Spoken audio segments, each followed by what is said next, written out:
emotional hit as a consequence of that. I think that's also associated, that emotional hit, that pain that you feel, I think that's actually associated with the beginning stages of the death of the systems that mediated that initial response.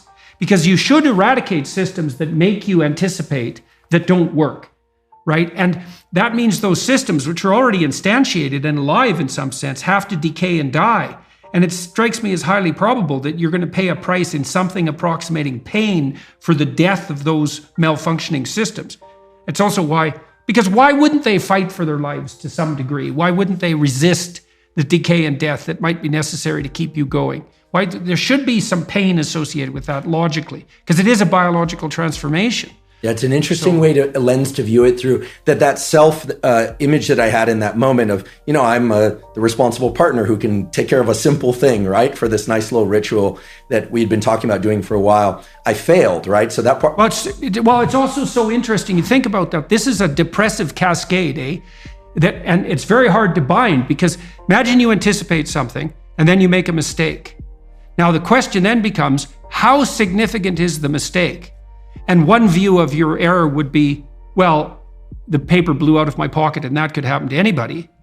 And the more catastrophic interpretation would be, and it's an extension of the thought path that you started to walk down, well, I'm near 50 years old, I should be much more responsible than this, and there's something wrong with me as a person. And then a depressive person would go even further. They'd say, well, not only is there something wrong with me in this decision, this is a decision like every other decision I make right now. I never make a good decision. In the past, I've never made a good decision, and there's no way I'm going to change in the future. And so the depressive takes that punishment response, let's say, that's a consequence of failed anticipation, and can't bind it. It just takes out all of their potential future selves. That's a good way of thinking about it. Yeah. And so then they're in a depressive pit. Yeah. So that's too much learning from failure. Right. I'm really I'm grateful for your insight on this, because indeed, if I'm honest, my thought train went to the point of, I didn't think, I'm a total failure because I lost this piece of paper. I thought to myself, well, if it were a priority, I would have ensured I wouldn't have lost it. Right. She'll interpret it as not being a priority. Like, where are my priorities? Am I overspent? What's going on? You start to sift into the full set of questions. And then, of course, finding the paper resurrects the sense of self. It was, I think it was in that movie, Pulp Fiction. Yeah, well, that binding problem is really tricky, because so there's some good rules of thumb for that, which is, one of the rules of thumb for that's extremely useful, that's socially instantiated, is innocent until proven guilty. Right, so you might say, when those thoughts come up, because they're adversarial and accusatory thoughts, you might say, well, that is part of the realm of possibility, but I shouldn't. When your child does something wrong that's minor, you don't say you're a rotten kid, right? You bind it. You say, look, kid, here's a bunch of things you're doing right.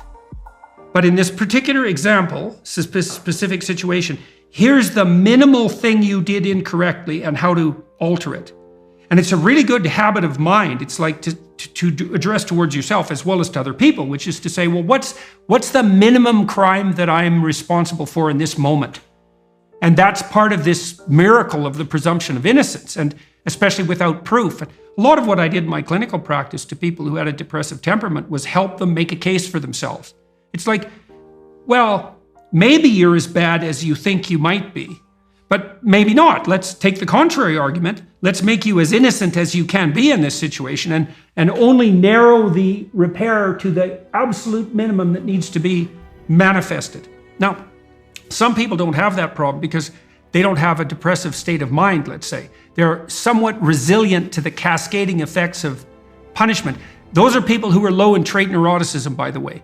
So you could think of trait neuroticism as an index to which the degree failure co-activates punishment across a whole sequence of nested selves.